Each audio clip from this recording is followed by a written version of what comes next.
し波を揃えてゆこうお互いを信じ合う五人の仲間まるでスファイブに預けた命飛ぶぜ宇宙の果てまでもみんなの笑顔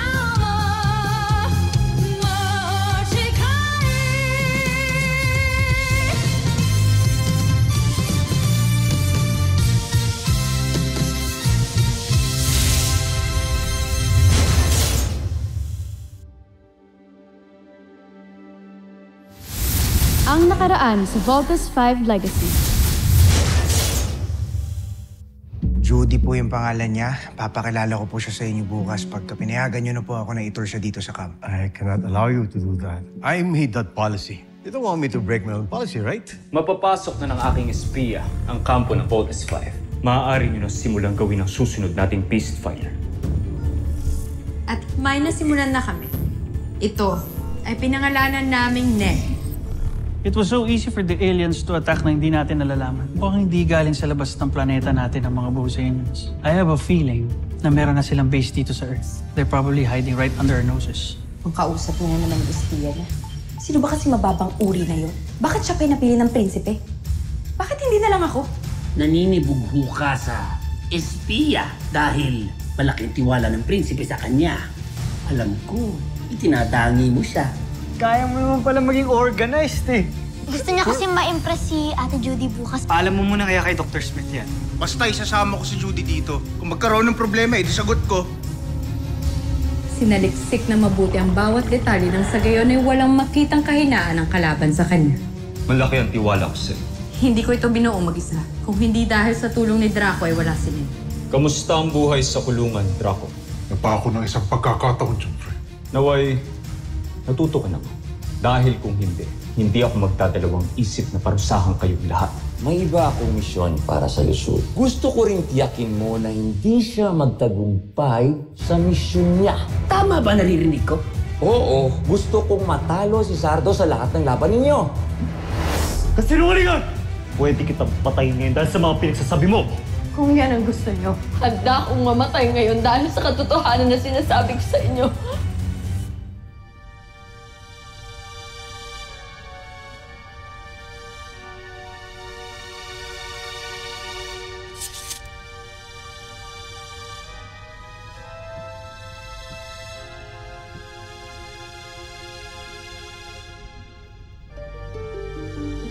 Tumayo ka.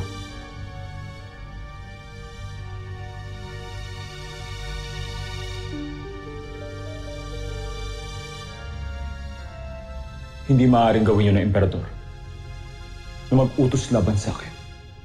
Para na niya akong anak. At siya ay aking tinuturing na ama.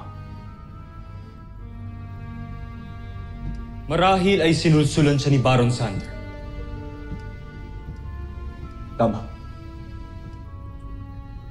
Si Baron Zander nagplano nitong lahat para babaksakin ako.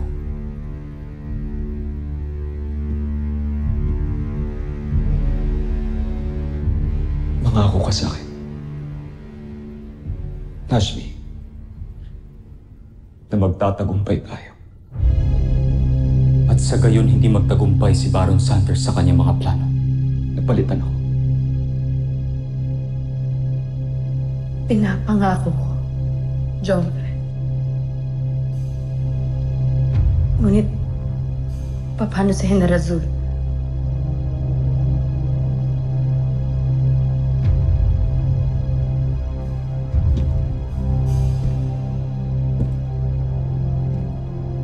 Hindi ko siya pwedeng patayin. Makakahalata ang iba kapag siya ay nawala. Hayaan muna natin siya mabuhay. Ngunit mag-ingat na lamang tayo. Dahil nasa loob ng pangkat natin ang isang traitor.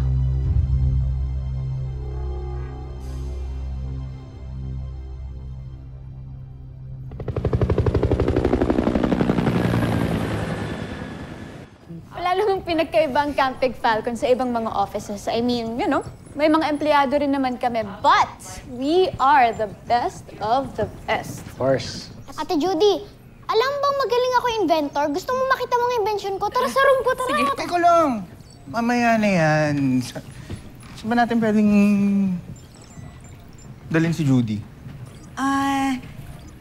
Anong meron dyan? Judy, meron kami mga areas dito na hindi pwedeng pakita sa'yo. And that's one of them. I'm sorry, but off limits. So, saan natin pwede pasyal si Judy? How about sa office si Dr. Smith? Alam niya bang pupunta siya? Di, wag na dun. Alam naman ni Dr. Smith na pupunta si Judy. Kaso lang, busy si Dr. Smith, di ba, Kuya Bert? Sino si Dr. Smith? Commander and Chief Scientist ng Camp Big Falcon. Really, really great guy. Tara, he's a great person. Busy yun. Rito na lang. Nagugutom ka na? Medyo. Sige. Punta na lang tayo dun sa mess hall. Kakain tayo. Sige, pero pwede ba muna mag-CR ako? Saan ba? Ay, meron dun sa may pool deck. If you want, samahan kita. No.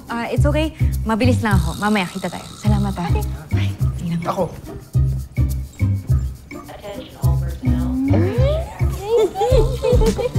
Naman naman yun. Nala-check mo, ah.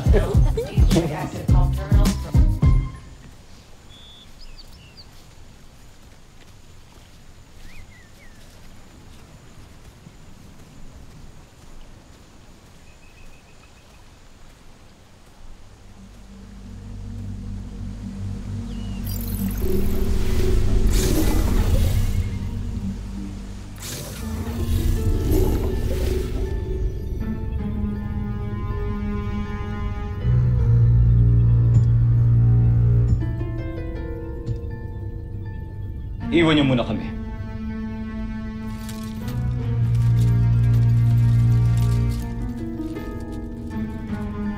Mahal na prinsipe. Nais kong makita ang mga nakuha mo.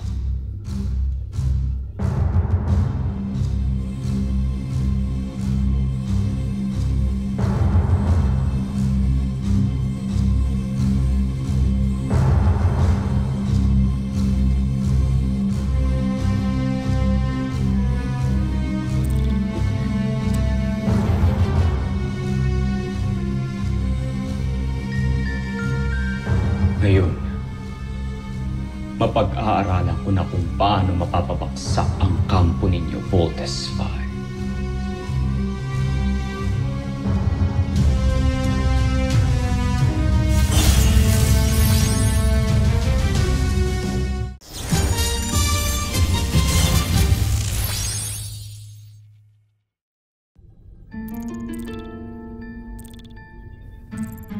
Ito lang ba? Nasaan si Voltes 5? Patawad kamahalan. Pero mahigpit ang seguridad kaya hindi ko nakunan. Pero alam ko kung saan siya nakapwesto sa loob ng kampo. Mahusay ang ginawa mo. Salamat, Jomfrey. Pero nais kong samantalahin mo ang pagkakataong ito. Alamin mo kung sino ang mga piloto ng Voltes 5. Kilalanin mo sila. Alamin mo ang mga kahinaan nila. Ang impormasyong makukuha mo ang magdadala sa atin ng hinahangad kong tagumpay. At kapag nakuha mo ang impormasyong kailangan ko, bibigyan kita ng pahintulot na bumalik dito. Kahit kailan mo naisip. Masusunod, mahal na prinsipe.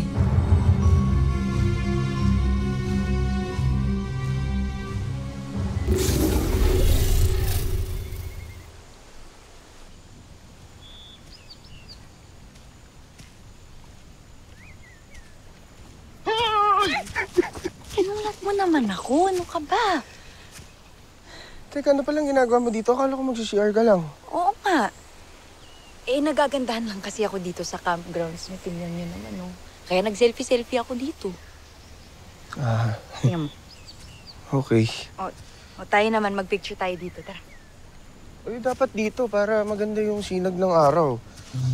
Tsaka puno. Old school. Ganun.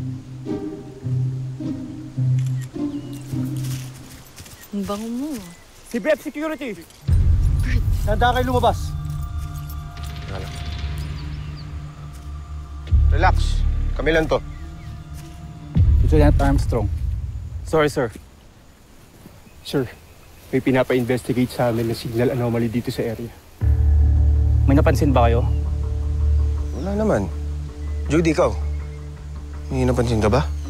Signal anomaly? Ano po ba yun? Baka wala dito. Sa ibang area na lang kayo mag-search. Salamat. Tara. Di, tsaka kanina pa kasi naghihintay si Kuya Steve sa viewing deck.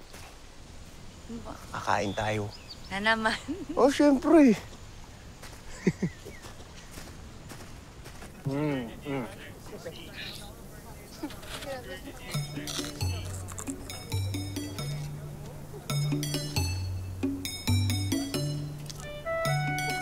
Para kang gutom na gutom, Little John. Gusto mo bang kainin na rin to saan? Kulang pa yata sa'yo yan. Hmm?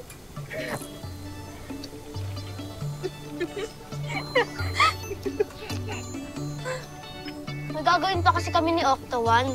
Upgrade namin yung Mikasa kasi sasali ako sa pinakasikat na toy ship sailing contest. Guys! Bad trip naman kayo. Bad nyo! Uy! Little John! Binibiro ka lang ng mga kapatid mo. Sige na. Gawin mo na yung project mo, ha? Bye, Ate Jamie. Nice to meet you, Ate Judy. It's nice to meet you. Bye, Little John. Bye. Halika na, ha? Kulit talaga ni Bunso, no? Judy, ano? Nag-enjoy ka ba sa food? Pati sa tour, ano ka ba? Grabe pala, no? Ang daming nagtatrabaho dito. Lahat parang importante yung ginagawa. Everybody has their own responsibility na kailangan gampanan. Hindi tatakbo na maayos ang camp pag wala ang isa.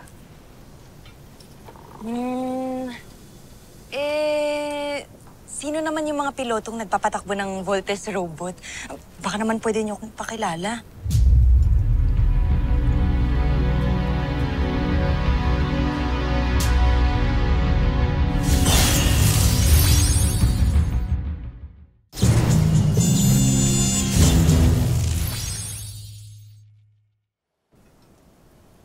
Bakit mo naman gusto malaman yung Judy? Wala. Gusto ko lang makilala yung mga savior ng mundo. Alam mo, daig ko pa yung makakilala ng artista kapag nakilala ko sila. Baka naman pwede niyo akong i-introduce sa modern-day superheroes natin. Sige na, Bert. Nandito naman na tayo eh. General. Ngayon na kita nakita dito. Who are you? Commander. Siya po yung bagong GF ni Big Bird. Si Judy. Girlfriend? Opo, Dad. Girlfriend po ni Big Bird. General, let me explain. Kayo po pala si Commander Robinson. I'm Judy. It's nice to meet you, General. Nice to meet you too, Judy. But I'm sorry, I have to cut this short. Kailangan na nilang bumalik sa kanilang mga duties. You need to leave the camp. Thank you, General. Bert, guys, mauna na ako. Thank you. General, atid ko na po si Judy. Stay where you are, young man. Kami na lang magpapatid sa camp security. Thank you, Ikaw General. nang bahala. Everyone, I expect you to be in the conference room in 2 minutes. Lalong-lalo ka na, Big Bird. Sir, yes, sir.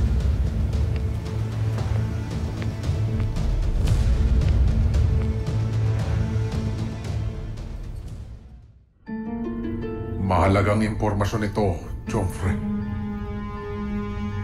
Dahil dito, matutuklasan natin ang kahinaan ng kanilang kampo. Gagamitin namin ito ni General Draco upang palakasin ang ating beast fighter na si Lin. Tingnan natin kung mabigo pa tayo. Wawasakin natin sila bago pa sila maipagtanggol ni Voltesman.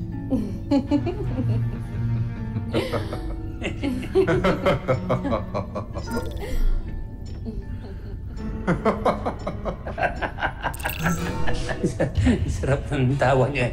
Paumanhin, Prinsipe Santos, pero hindi ko alam na may pagpupulong pala tayo ngayon. Ano ba yung pinanonood niyo? Wala. At wala rin pagpupulong. Tatawanan kayo eh. Sinisigurado lang ng ating prinsipe na maayos at malakas ang ating beast fighter. Halika, Zu. Iwan na muna natin sila dito at marami pa silang kailangan gawin. Samahan mo.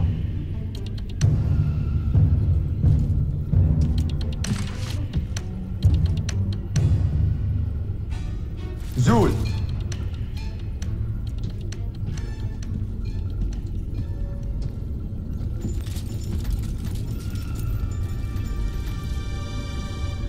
General Zandra, bakit tila iba ang pakikitungo niyo ni Prinsipe Zardos kay Zul? Utos ito ng ating prinsipe. Sumunod ka na lamang. Utos? Anong utos?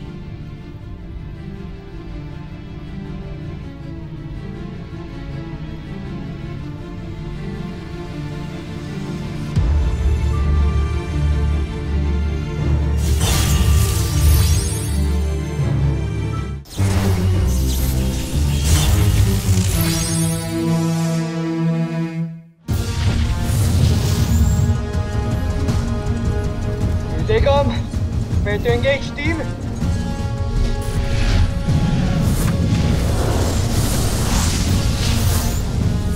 Rob, boomerang! Bomber missile!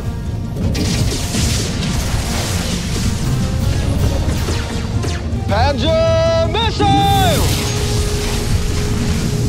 Frigate missiles! Thunder Shuriken!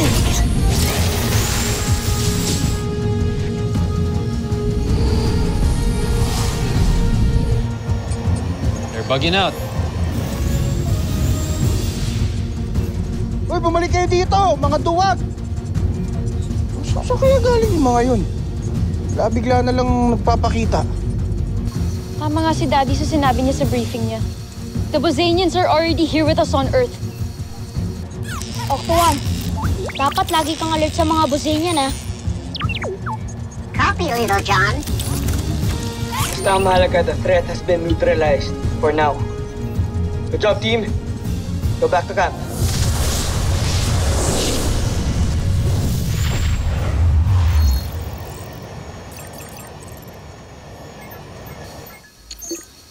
Mark? Why are you calling me privately? May gusto sana akong itanong sa'yo. Can you meet me at the beach tonight? Sige, pwede naman. Okay, good. See you later. Ano kayong itatanong niyo sa akin?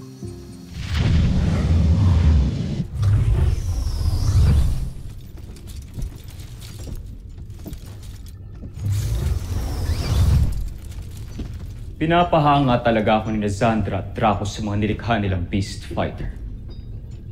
Gusto talaga nila magwagi tayo labang kay Voltes 5. Pagkakatiwalaan ko talaga sila.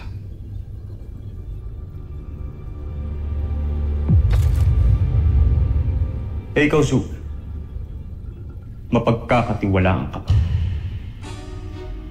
Bakit, mahal kong prinsipe, ang aking tiyombre, nagdududa ba kayo sa akin? Hindi naman sa ganun. Sinisiguro ko lang na lahat ng tao sa aking misyon ay tapat sa akin.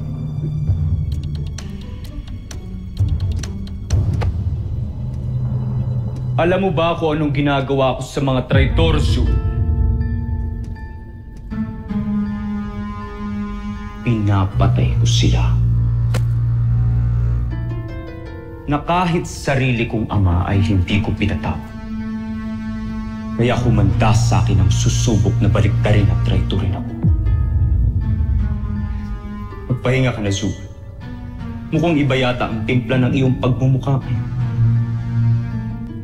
Ayoko namang may mangyaring masama sa iyo. Ako rin, Jomfrey. ayoko rin may mangyari sa akin masama. Sa inyo.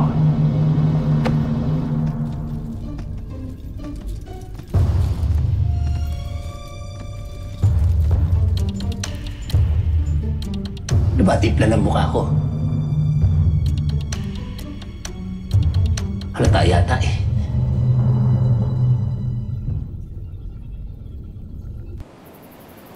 Uy! Jamie. Ayun na ba ni Steve? Ano? Anong kami na ni Steve? Okay. Hindi ko boyfriend si Steve, Mark, okay? Bakit mo tinatanong sa akin yan? Eh, paano? Palagi niyo pinag-aawayan ni Ava si Steve eh. So, ano ba yung totoo? Kayo na ba? Okay. Una sa lahat, Mark, kami ni Steve, we're friends, okay? Childhood friends pa kami. Pangalawa, we're teammates. Parang tayo. Yun lang yun, okay? Hindi kami mag-boyfriend, kaya... Okay na ba yung sagot ko? Oo. Naka na nga. Una na ako, ah.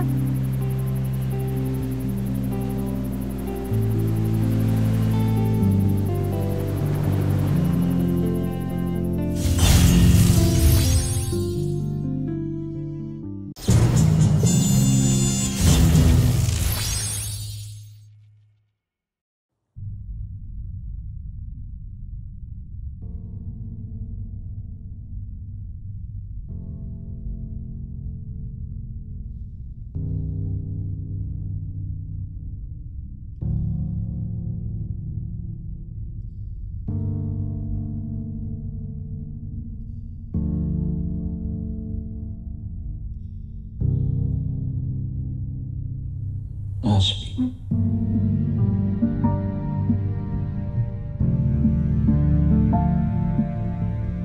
Mukhang maganda ngayong gising, Jomfre.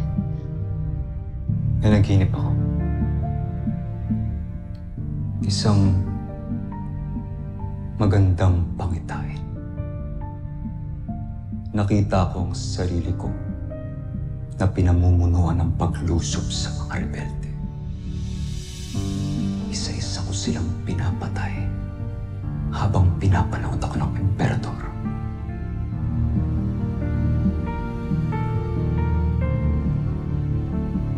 Tagal ko ng pangarap yun, Aspi. At matutupad na rin ang pangarap mo. Sa oras na magtagumpay tayo, malilinis na ang pangalan mo. At pagkatapos nun, ikaw na ang susunod na hihiranging emperador ng Busan.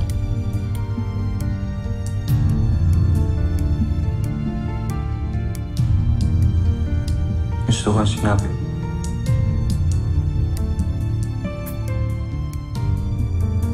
Kaya kailangan na natin manalo. Para mismo ang mga taga-Busan ang maglagay sa akin sa throne.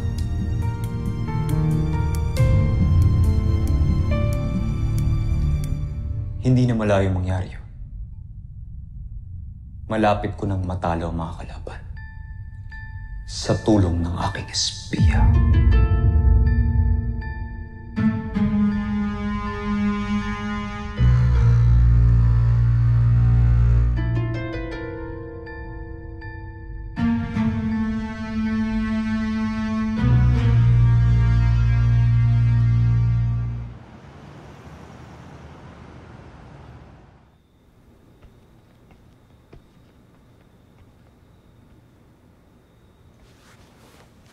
Judy!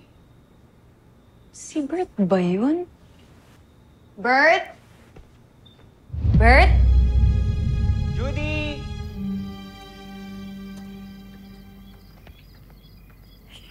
Hi!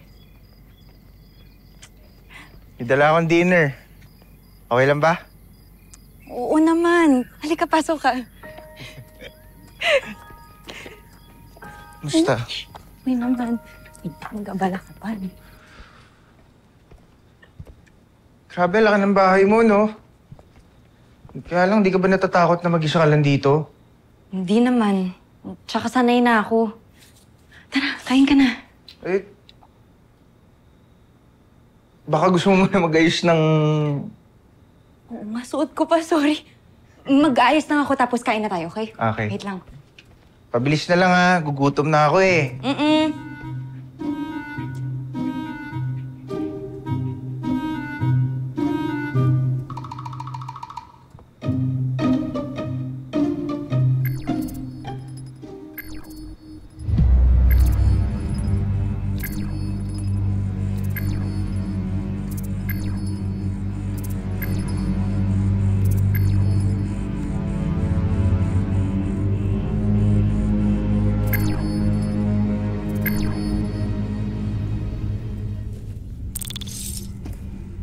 Kanino ko pa hinihintay ang tawag?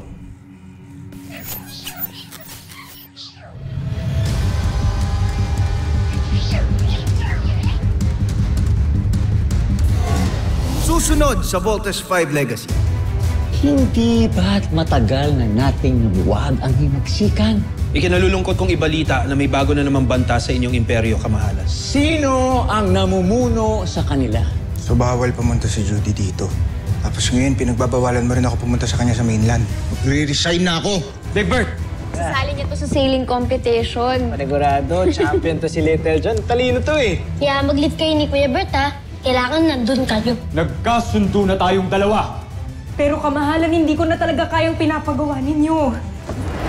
Huwag kang padalos-dalos, Big Bird. I already made up my mind, sir. Are you doing this because of Judy? Ginagawa ko to para sa sarili ko. I want to live a normal life, kaya please, hindi na akong pigilan. Hey! Gagawin mo ba ang pinapagawa ko sa'yo? Sumagot ka! Gagawin ko na po ang gusto ninyo, kamahalan. Gawin mo ang lahat na pinapagawa ko sa'yo. Kilalanin mo ang mga piloto ng Voltes 5.